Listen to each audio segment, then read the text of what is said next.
मित्रांनो, शुभविवाह या मालिकेच्या आजच्या भागामध्ये भूमी आता भाजी निवडत असते, पण ती कोणत्या तरी विचारात असते आणि त्यामुळेच मग आता तिचं लक्ष भाजी निवडण्याकडे नसतं. तेवढ्यातच तिची आई तेथे येते आणि ती विचारते, काय ग, काय झालं? अगं, अशी भाजी काय मरणार नाही आहे पटापट निवडली तर. मी निवडते ना भाजी आणि फोडणीलाही टाकते असं भूमी म्हणते. मग आता कणिकाचं काय, कणिक मळलं का असं ती विचारते. तेव्हा भूमी म्हणते, हो मळते. भाजी फोडणीला टाकल्यानंतर वाटण पण करून घेते आणि त्याचबरोबर कणिकसुद्धा मळते. तू काळजी करू नको, मी स्वयंपाक करेल असं भूमी स्पष्टपणे आपलं मत मांडते. मग आता तेवढ्यातच माधवराव म्हणतात, काय अगं, ती प्रेग्नेंट आहे ना, जरा स्वतःवर ताबा ठेवा आणि नीट बोला जरा तिच्याशी. तेव्हा आता मी काय बोलले एवढं? अहो, तुम्हाला तर माहीतच असेल ना की जरा हालचाल केली तर काही एवढं बिघडत नाही, डिलेवरी उलट नॉर्मलच होईल असं आता भूमीची आई म्हणते. अहो, मी जे काही करते ते तिच्या भल्यासाठी करते, हे तुम्हाला नाही कळणार. आता माधवराव हे रागातच तिच्याकडे बघतात. मग आता भूमीची आई म्हणते, कसं आहे ना, तिला तिच्या नवऱ्याने टाकलं आहे, तरीही मी तिच्या डोक्यावर तिला राहायला छप्पर दिलंय. तेव्हा भूमीला आता प्रचंड राग येतो. तेव्हा ती आता लगेच नीलू जवळ येते आणि म्हणते, माझ्या नवऱ्याने मला टाकलेलं नाहीये, समजलं? आमच्या दोघांमध्ये थोडे मतभेद आहेत म्हणून आम्ही वेगळे राहतोय आणि लवकरच आम्ही एकत्र येऊ. तेव्हा आता तू काहीही म्हण, पण तुला आत्ता टाकलेली आहे हे तर खरं आहे ना, असं जेव्हा ती म्हणते तेव्हा माधवराव आणि भूमीला प्रचंड राग येतो. माधवराव हे रागातच उठतात आणि म्हणतात, नीलू अगं, जरा तोंडाचा पट्टा कमी कर.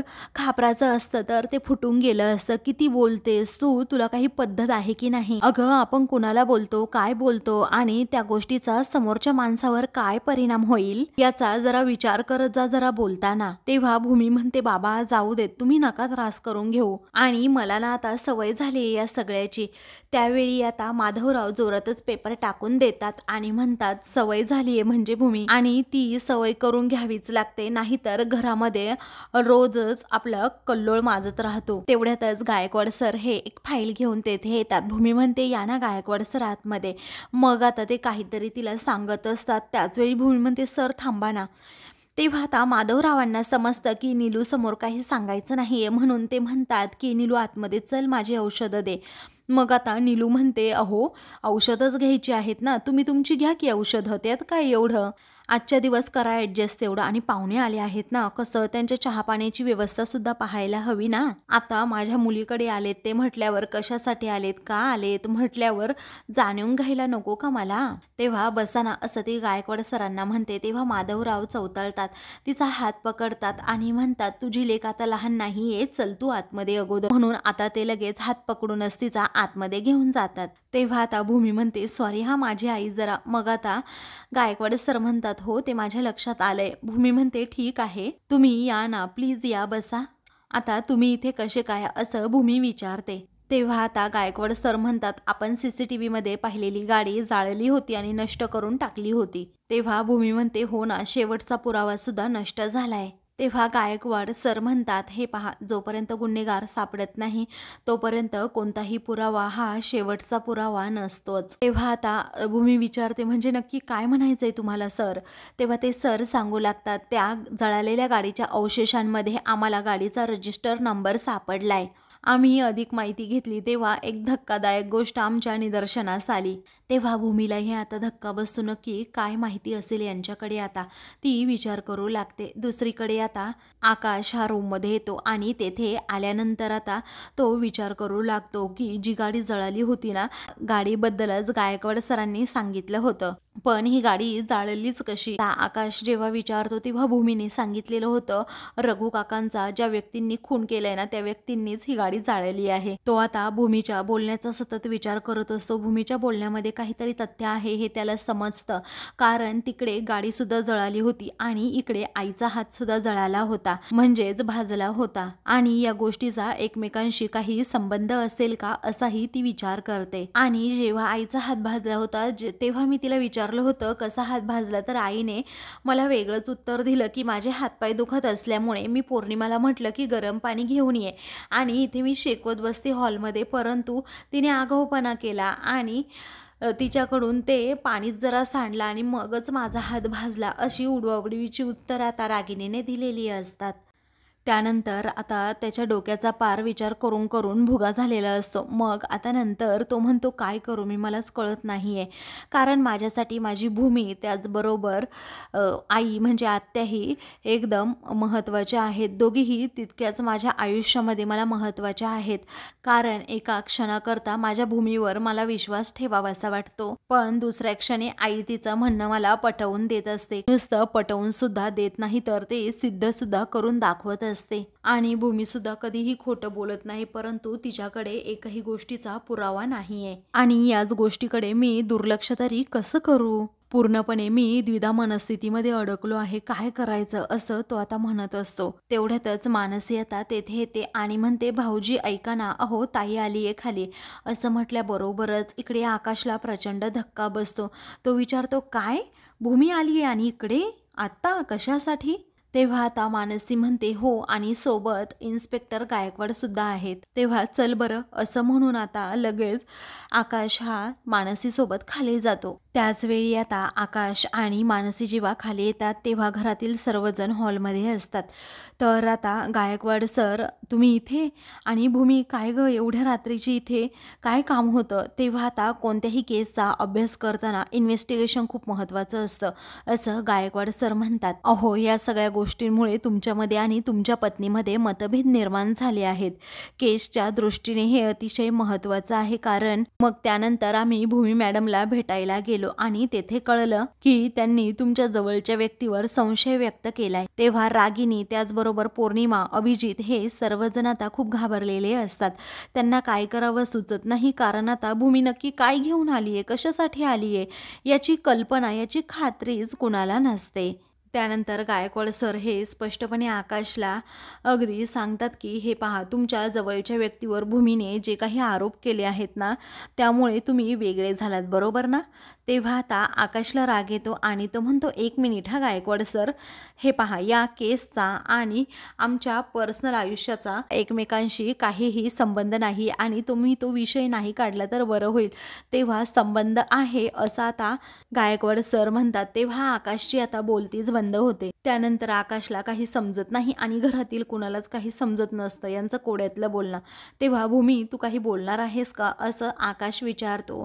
तेव्हा भूमी म्हणते, आकाश तुला एक सांगू का रे, मला माझ्या बाबांनी ना एकदा सांगितलं होतं, खोटं ना हे शेवाळासारखं असतं, त्याला मुळं नसतात, पण सत्य आहे ना ते मातीत असं घट्ट रुजलेलं असतं. आणि खोटं वरून कितीही चांगलं दिसत असेल ना तरीही त्याचं आयुष्य हे वरून कमीच असतं आणि ते लवकरात लवकर संपुष्टात सुद्धा येतं.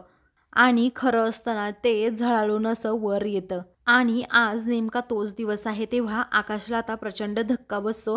तर रागिनी आणि अभिजितला काही सुचत नाही. भूमीकडे आता पुरावा आहे की काय याची भीती त्या तिघांनाही वाटू लागते. त्यानंतर आता गायकवाड सर म्हणतात की मिस्टर आकाश, हे पहा, CCTVमध्ये जी गाडी पाहिली होती ना ती कुणीतरी जाळून टाकली होती, बरोबर? आकाश म्हणतो, हो. पुढे आता गायकवाड सर म्हणतात, तिची नंबर प्लेट आम्हाला मिळाली आहे. हे ऐकताच रागिनीला आणि अभिजितला, पौर्णिमाला प्रचंड धक्का बसतो. पुढे आता गायकवाड सर रागिनीला दुसरा धक्का देत म्हणतात की ती गाडी कुणाच्या नावावर रजिस्टर आहे ना ते सुद्धा आम्हाला आता कळालंय. तेव्हा आकाश आता लगेच विचारतो, गायकवाड सर, नक्की कोण आहे ती व्यक्ती, त्या व्यक्तीचं नाव काय आहे? तेव्हा भूमी आणि गायकवाड सर एकमेकांकडे पाहतच राहतात. आता गायकवाड सर सांगणार असतात तेव्हा रागिनीचा आता पूर्णपणे चेहराच पडतो. ती खूप घाबरलेली असते. त्यावेळी भूमी आता लगेच पुढे येते आणि म्हणते, ती व्यक्ती ना रागिनी पटवर्धन आहे. असं म्हटल्याबरोबरच आता सर्वांना प्रचंड धक्का बसतो. आकाश भूमीकडे पाहतच राहतो. त्या जाळलेल्या गाडीचं रजिस्ट्रेशन रागिनी पटवर्धन यांच्या नावावर आहे असं भूमी आता स्पष्टपणे सांगते. घरातील प्रत्येकाची नजर आता फक्त रागिनीवर असते, कारण रागिनीचा खरा चेहरा आता भूमीने खरा उघड केलेला असतो. मग आता रागिनी पूर्णपणे घाबरते, गडबडते, काय करावं तिला सुचत नाही. स्वतःचा बचाव कसा करावा हे सुद्धा तिला कळत नाही. तेव्हा आता आकाश, अरे याचा अर्थ तुला समजतो का? अरे जेव्हा रघु काकांचा ॲक्सिडेंट झाला तेव्हा त्यांची सुपारीसुद्धा रागिनी पटवर्धन यांनी दिली असं मला म्हणायचंय आणि हे त्यातून सिद्धसुद्धा होतंय. तेव्हा अभिजित आता स्वतःच्या आईची बाजू घेत पुढे येतो आणि म्हणतो, खबरदार भूमी, हे बघ, जर माझ्या आईचं नाव पुन्हा घेतलं ना तर मी विसरून जाईल की तू माझ्या भावाची बायको आहेस. तेव्हा भूमी म्हणते, काही हरकत नाही, तू विसरूनच जा की मी तुझ्या भावाची बायको आहे ते. तसंही तुमच्याशी काही आनंदाचं नातं नाहीये माझं. मग आता अभिजित म्हणतो, तोंड सांभाळून बोल. तो आता डायरेक्ट तिच्यावर धावूनच जाणार असतो. त्यावेळी रागिनी म्हणते, अभि शांत हो जरा. रागातच आकाश विचारतो, भूमी हे तू काय बोलतेस, तुला कळतं? अगं तुझं हे रूप मी कधीही बघितलेलं नाहीये आणि आता तू माझ्या आईवर पुन्हा आरोप करतेस. मग अभिजितला राग तर येणारच ना. काही ठोस पुरावा नसताना तू माझ्या आईवर असला आरोप तरी कसा करू शकते भूमी? मग आता भूमी त्याच रोखाने विचारते, अरे तुला काय माहित रे माझ्याकडे पुरावा नाही आहे ते? तू याची खात्री करून घेतली का आकाश माझ्याकडे पुरावा आहे म्हणून? तेव्हा सर्वजण भूमीकडे पाहत राहतात. आता कोणता पुरावा हिच्याकडे असेल असा प्रश्न सर्वांना पडलेला असतो. त्यावेळी भूमी म्हणते, सर प्लीज, असं म्हणून आता भूमी लगेच आकाशला दाखवते की कशा प्रकारे जी गाडी जाळली गेली होती ना त्या गाडीचं रजिस्ट्रेशन रागिनी पटवर्धन यांच्या नावाने आहे. तेव्हा आकाश आता ते पेपर वाचतो आणि त्याला प्रचंड धक्का बसतो. तेव्हा भूमी आता रागातच रागिनीकडे पाहत असते. तर रागिनीला आता काय करावं सुचत नाही. रागिनीचं आता पूर्ण सत्य आकाश समोर हे आलेलं असतं, कारण जो गाडीचा नंबर असतो ना तो बरोबर रागिनीच्या नावाने आता तेथे रजिस्टर असतो. त्यावेळी आता आजी विचारतात, आकाश अरे भूमी जे म्हणतीये ते?